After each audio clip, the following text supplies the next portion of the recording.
क्या आप कभी चाहते हैं कि कोई आपकी इतनी कमी महसूस करे कि जब वह सुबह उठे तो सबसे पहले ख्याल आप हों? अगर हाँ, तो आप बिल्कुल सही जगह पर हैं, क्योंकि आज हम जानने वाले हैं वो राज जो आपको भूलना नामुमकिन बना देंगे। हम 10 स्टोक सिद्धांतों में गहराई से उतरेंगे, जो सिर्फ आपकी याद को बढ़ाने के लिए नहीं है, बल्कि आपको उनकी गैर मौजूदगी में बिल्कुल अनमोल बना देंगे। सेनेका ने कहा था, गैर हाजिरी मोहब्बत को तेज करती है और मौजूदगी उसे मजबूत बनाती है। तो चलिए जानते हैं कि कैसे हम इस मोहब्बत को इतनी तेज बना सकते हैं।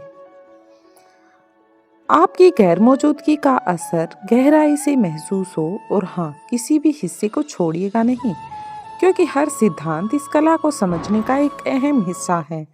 और अपनी कमी को अनफॉरगेटेबल बनाने की जो तैयार हो जाइए इन 10 शक्तिशाली स्ट्रेटजी के साथ, जो उन्हें आपकी मौजूदगी की ओर ज़्यादा चाहने पर मजबूर कर देंगी। तो शुरू करते हैं पहली स्ट्रेटजी। सबसे पहले है आत्मनिर्भरता। अब आप सोच रहे होंगे, आखिर आत्मनिर्भर होने से कोई मुझे ज़्यादा कैसे याद करेगा? तो इसका जवाब है यह दिखाना कि आप अपने आप में पूरी तरह से काबिल हैं। ये गुण किसी भी रिश्ते में बेहद अट्रैक्टिव और इंटरेस्टिंग होता है। जरा सोचिए, जब आप सेल्फ डिपेंडेंट होते हैं तो आप अपने साथी का ध्यान पाने के लिए चिपक या बेचैनी से उनका साथ मांगते नहीं हैं। इसके बजाय अपनी जिंदगी के सबसे अच्छे पलों में बिजी रहते हैं, अपने शौक पूरे करते हैं, अपनी नीड पूरी करते हैं। यही फ्रीडम जिज्ञासा और प्रशंसा को जन्म देती है। आपका साथी आपको सिर्फ एक साथी की तरह नहीं, बल्कि एक ऐसे व्यक्ति के रूप में देखता है जो अपने दम पर खुश और कामयाब है। जब आप हर समय उपलब्ध नहीं होते या अपनी खुशी के लिए सिर्फ उन पर निर्भर नहीं रहते, तो आप रिश्ते में एक हेल्थी डिस्टेंस पैदा करते हैं। और ये डिस्टेंस दूर होने के लिए नहीं, बल्कि एक दूसरे को खुद की पहचान बनाने का मौका देने के लिए है। जब आप उनके पास नहीं होते तो उनके मन में क्या होता है? वो सोचने लगते हैं कि आप क्या कर रहे होंगे। वो याद करते हैं कि आप चीज़ों को कितनी खूबसूरती और आत्मविश्वास के साथ संभालते हैं। और फिर क्या होता है? वह आपके उस खुद पर निर्भर और आत्मविश्वास व्यक्तित्व को मिस करने लग जाते हैं। तो अपनी आत्मनिर्भरता को अपनाएं। यह किसी को खुद से दूर करने की बात नहीं है, बल्कि उन्हें आपकी ओर गहराई से खींचने का तरीका है। ये उन्हें आपकी ओर ज़्यादा इज्जत करने और आपको बेहतर समझने का मौका देता है। और याद रखिए, जब आप अपनी फ्रीडम को बढ़ावा देंगे तो वो ना सिर्फ कल, बल्कि आने वाले दिनों में भी आपकी इज्जत करेंगे। दूसरी थ्योरी है इमोशनल कंट्रोल। आप सोच रहे होंगे, इमोशन को काबू में रखूं तो बस चाहता हूं कि वह मुझे याद करे, लेकिन यही राज है। अपने इमोशन पर कंट्रोल करना ऐसा है जैसे किसी तेज रफ्तार घोड़े की लगाम थामना। यह आपके रिश्ते की ऊर्जा को आपकी चाही हुई दिशा में ले जाता है।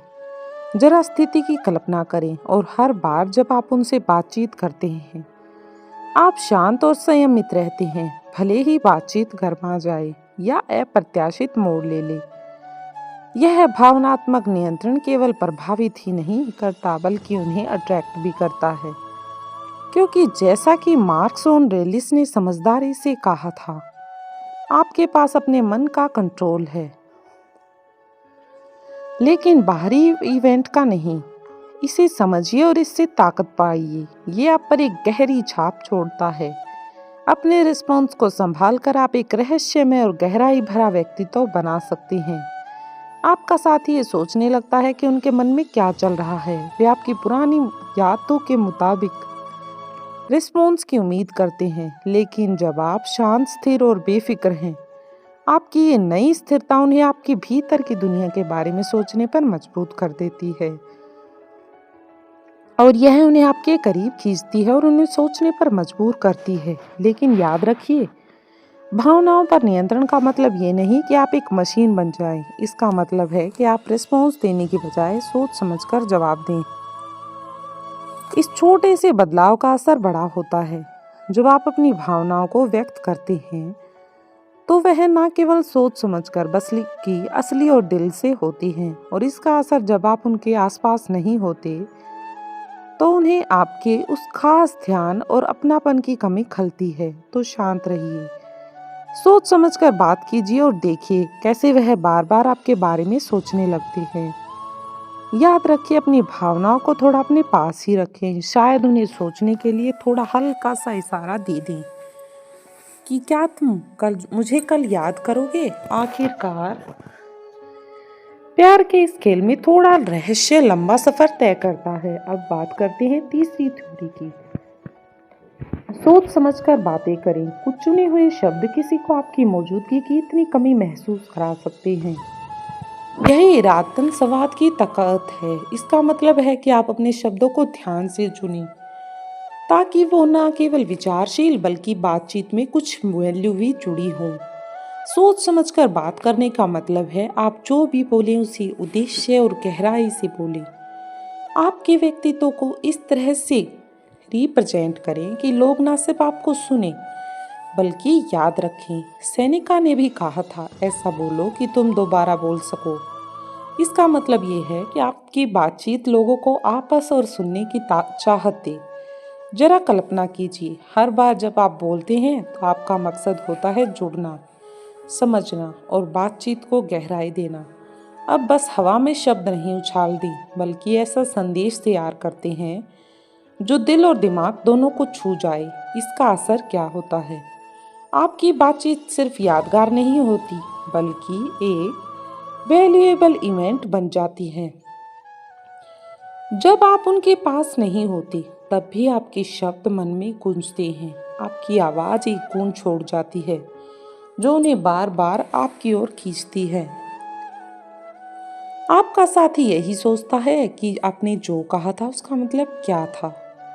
वो आपके शब्दों को समझने की कोशिश करता है, फिर वो आपकी इस गहराई और विचारशीलता को मिस करने लगता है। ये सिर्फ बातचीत की बात नहीं बल्कि उस व्यक्ति की भी जो बातचीत कर रहा है, यानी वो आपकी शब्दों की नहीं बल्कि आपके व्यक्तित्व की सराहना करने लगता है। तो इस थ्योरी को अपनाइए और अपने लिए एक मैजिकल हथियार तैयार कीजिए। ये संवाद सिर्फ इस बारे में नहीं है कि आप क्या कहते हैं बल्कि यह भी है कि आप कैसे कहते हैं। ये एक ऐसी छाप छोड़ता है जो लंबे समय तक रहती है। इसलिए अपने शब्दों को समझदारी से चुनिए और अर्थ से कहिए। फोर्थ स्ट्रेटेजी है गैर मौजूदगी को अपनाना। ये सुनने में थोड़ा अजीब है, कैसे दूरी अपनाने से आप दोनों के बीच रिलेशनशिप पास आ जाएंगी, लेकिन यही है इस सिद्धांत की खासियत। गैर मौजूदगी को स्वीकार करना न केवल उनके दिल में आपकी कमी को बढ़ाता है बल्कि जब आप साथ होती हैं तो उस जुड़ाव को और गहरा कर देता है। जरा सोचिए, गैर मौजूदगी ना सिर्फ दिल को और चाहने पर मजबूर करती है बल्कि वह प्रतीक्षा और सराहना भी बढ़ाती है। जब आप इन दूरियों को अपनाते हैं और उनका सम्मान करते हैं तो आप यह दिखाते हैं कि आप सेल्फ डिपेंडेंट हैं और समझते हैं कि सच्चा रिश्ता हर समय एक साथ रहने से नहीं बल्कि इमोशनल अटैचमेंट की क्वालिटी है। फ्रीडम ही जीवन का असली लक्ष्य है। खुद को जरूरत से आज़ाद करो और देखो कैसे ये आज़ादी आपके रिश्तों को बदल देती है। अब इसे अपनी ज़िंदगी में लागू करने की कल्पना कीजिए। जब आप एक दूसरे के साथ नहीं होते तो उन्हें लगातार मैसेज भेजने की बजाय थोड़ा स्पेस दें। इस खामोशी को एक मिस्ट्री बना लो जो क्यूरियोसिटी को जन्म दे। और जब आप ऐसा करते हैं तो आप अपने डेली के सामान्य हिस्से नहीं रहते बल्कि अपनी ज़िंदगी का वह खास पल बन जाते हैं जिसका वह इंतजार करते हैं। यह सिद्धांत आपको साथ और अकेलेपन को बैलेंस बनाने के लिए प्रेरित करता है। यह आपको अपनी कंपनी में खुश रहना सिखाता है। ये एक नया एहसास है, जैसे कोई पुराना गीत फिर से सुनने को मिल गया हो। तो इन पलों की दूरी को अपनाएं और रिश्ते को में बढ़ने और प्रतीक्षा करने का स्थान बनने दीजिए। उन्हें आपकी गैर मौजूदगी का इतना महसूस करने दीजिए कि वो बार बार आपके बारे में सोचे और जब आप दोबारा मिले तो उस खुशी और आपकी सराहना को महसूस करें और साथ बिताए पलों को भी खास बना दें। अब बात करते हैं पांचवी स्ट्रेटेजी की, क्या आपने कभी सोचा है जब आप किसी के साथ होते हैं तो पूरी तरह मौजूद रहने से वह आपकी गैर मौजूदगी को और भी ज़्यादा महसूस करते हैं। ये सब इस बात पर निर्भर है कि आप हर पल को कितना खास बना दें। आपकी गैर हाजिरी उन्हें गहराई से महसूस हो। सजीव होने का मतलब है कि जब आप उनके साथ हो तो पूरी तरह से जुड़े रहें, ध्यान से सुनें और सोच समझकर जवाब दें। इसका मतलब ये नहीं कि आप बस वहाँ मौजूद हैं, बल्कि आपका सारा ध्यान उस पल और इंसान पर केंद्रित होना चाहिए। ये साधारण मुलाकातों को याद और अर्थपूर्ण अनुभव में बदल देता है। मार्कोस ओलियन ने कहा था, अपने जीवन का हर काम ऐसे करो जैसे वो तुम्हारा आखिरी हो। इस थॉट को लागू करने का मतलब है कि हर बातचीत, हर साझा पल को ऐसे मानो जैसे वो सबसे इम्पोर्टेंट हो। कल्पना कीजिए जब आप उनके साथ हो तो आपकी मौजूदगी की तीव्रता हर हंसी को और गहरा बना दे और हर नज़र को और खास। आप केवल समय नहीं बिता रहे होते, बल्कि आप अपने इस खास समय को खास बना रही हो। ये गहराई और ध्यान ऐसा असर छोड़ती है जो तब भी कायम रहता है जब आप आसपास नहीं होते। आपकी मौजूदगी उन्हें भावनात्मक गहराई देती है और आपकी गैर मौजूदगी उन्हें खालीपन महसूस कराती है। जब आप साथ नहीं होते तो उन्हें वह ध्यान और देखभाल याद आती है जो सिर्फ आपने उन्हें दी है, और वो उस फीलिंग को मिस करते हैं जब उन्हें ऐसा लगता है कि कोई उन्हें पूरी तरह से समझ रहा है। तो हर पल का पूरा फायदा उठाइए और अपने समय और ध्यान से उस पल को खास बनाइए। सजीव को अपने रिश्तों का राज बनाइए। यह आपकी मौजूदगी को गहराई देता है और आपकी गैर मौजूदगी को इम्पोर्टेंट बना देता है। याद रखिए, जब आप पूरी तरह से उस पल में मौजूद होते हैं तो आप अपनी आत्मा का अंश उनके साथ छोड़ जाते हैं। इससे ये बात फिक्स है कि आप हमेशा उनकी यादों और ख्यालों में बसे रहेंगे। ये सिर्फ भूलने ना देने की बात नहीं, बल्कि हर पल को गिनने लायक बनते हैं। जैसे ही हम वीडियो के आधे हिस्से तक पहुंचते हैं, अगर आप अब तक हमारे साथ हैं तो इसका मतलब कि ये कंटेंट आपको कहीं ना कहीं छू रहा है। अगर आपने अब तक वीडियो को लाइक नहीं किया है या हमारे चैनल को सब्सक्राइब नहीं किया है तो मैं आपसे रिक्वेस्ट करती हूँ कि जल्दी से चैनल को सब्सक्राइब कर लें। अब चलते हैं छठी स्ट्रेटजी पे, हमारी यात्रा का एक महत्वपूर्ण कदम। ये सिद्धांत इतना स्पेशल है कि इसे ध्यान से समझना बेहद जरूरी है। आइए इसे गहराई से समझते हैं। छठी स्ट्रेटजी है बातचीत में निरंतरता। क्या आपने कभी सोचा है कि स्थिर और विचारशील संचार पैटर्न कैसे किसी को अपनी गैर मौजूदगी का एहसास और गहरा बना सकते हैं? ये इस बात पर निर्भर है कि अपने संवाद में एक गुणवत्ता और भरोसेमंद आदत विकसित करें जो आपकी अनुपस्थिति के और भी ज़्यादा महसूस कराए। लेकिन ध्यान दीजिए, निरंतरता का मतलब ये नहीं कि आप दिन भर हर थोड़ी देर में मैसेज भेजते रहें। कि यह इस बात से जुड़ा है कि आप अपने संवाद को अर्थपूर्ण और भरोसेमंद बनाएंगे, चाहे वह सुबह का एक गुड मॉर्निंग टेक्स्ट हो, दोपहर का हालचाल पूछने वाला मैसेज हो या रात को दिन भर की बातों का एक छोटा सा सारांश। इन छोटे छोटे संवादों से आप रिदम तैयार करते हैं और उनके दिन को खास बना लेते हैं। जैसा कि सेनेका ने कहा है, रेगुलरिटी बुद्धिमत्ता का संकेत है।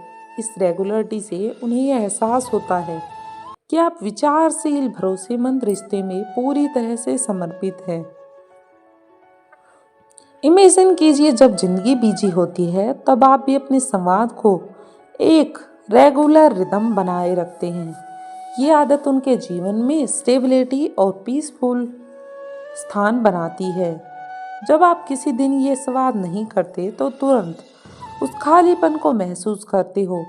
वह खालीपन आपकी दिनचर्या में आपकी अहमियत को और भी बढ़ा देता है। अचानक से आपके संदेशों की कमी एक ऐसा शून्य पैदा कर देती है जिसे वे दोबारा भरने के लिए तरसते हैं। जब आप अपने संवाद में निरंतरता बनाए रखते हैं तो आप उनके रोजमर्रा के जीवन के ताने बाने में खुद को भून देते हैं, और जब आप अपसेंट होते हैं तो वे उसे गर्मजोशी और स्थिरता को मिस करते हैं जो आपके संदेशों से आती है। नियमितता को अपना आधार बनाइए। ये केवल संवाद करने की बात नहीं, बल्कि आपके रिश्ते में भरोसे और लगाव को और मजबूत करने का तरीका है। याद रखिए, अब सिर्फ उनकी यादों में कभी कभी जगह पाने के लिए काम नहीं कर रहे, बल्कि आप उनके ख्यालों में बसे रहने का एक प्रयास कर रहे हैं। वे एक ऐसा आवश्यक और भरोसेमंद रिश्ता बनाने की बात है जो दूर रहने पर भी महसूस होता रहे।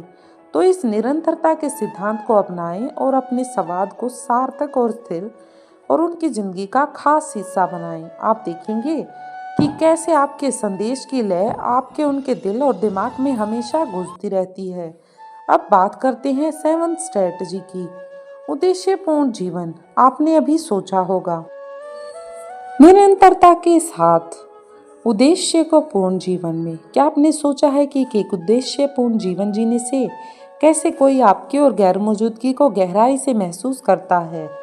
आप ऐसे व्यक्ति बनते हैं जो प्रेरित, जुनूनी हो, जो व्यस्त हो। आप उद्देश्यपूर्ण जीवन जीते हैं तो आप किसी और का इंतजार नहीं कर रहे होते, वह आकर आपकी जिंदगी को भर दे। आप खुद अपने समय को सुपीरियर उपयोग करते हैं तो आपके पास अपने रिश्ते से परे लक्ष्य और महत्वाकांक्षा है। आप ऐसे व्यक्ति हैं जो अपने तरीके से दुनिया में योगदान दे रहा है। ये बात आपको और भी रोचक और प्रशंसनीय बनाती है। जैसा कि दार्शनिक सेनेका ने कहा था, हमारी योजनाएं इसलिए असफल होती हैं क्योंकि उनका कोई उद्देश्य नहीं होता। जब किसी को ये नहीं पता कि वह किस जगह तक जाना चाहता है तो कोई भी हवा सही हवा नहीं होती। इसका मतलब है कि जब आपके पास स्पष्ट लक्ष्य नहीं है तो आप ना केवल दिशा सूचक होते हैं, बल्कि ऊर्जावान और प्रेरक भी होते हैं। आप इन चीजों के बारे में बात करते हुए कितने जिंदा दिल हो जाते हैं। ये जोश और उत्साह संक्रामक होता है, एक गहरी छाप छोड़ता है। जब आप उनसे दूर होते हैं तो उस ऊर्जा और प्रेरणा को याद करते हैं जो आप बातचीत में लाते हैं। सोचते हैं कि अगली बार आप कौन सी रोमांटिक बातें साझा करेंगे। जब ऐसी बातचीत रुक जाती है तो वे इस कालीपन को महसूस करते हैं। एक उद्देश्यपूर्ण जीवन जीने से आप एक ऐसे व्यक्ति बन जाते हैं जो हमेशा आगे बढ़ रहा है। यह हर बातचीत को ताज़ा और संतोषजनक बनाता है। जब आप उनके साथ नहीं होते तो वे उस जिंदा दिल यात्रा का हिस्सा बनने को मिस करते हैं जो आप जी रहे हैं। तो अपने पसंद के कामों और रुचियों को अपनाएं, अपने जीवन को अपनी पहचान बनाएं। दिखाइए कि आप एक ऐसे व्यक्ति हैं जो जीवन से प्यार करता है। तो इसे बेहतर बनाने के लिए आप प्रतिबद्ध हैं। याद रखिए, जब आप उद्देश्य के साथ जीते हैं तो आप केवल उनकी यादों में नहीं, बल्कि उनके मन और प्रशंसा में भी रहते हैं। आज की ये 8 स्ट्रेटजी आपको कैसी लगी, हमें कमेंट में ज़रूर बताइएगा और इन्हें दोस्तों के साथ भी ज़रूर शेयर कीजिएगा। धन्यवाद।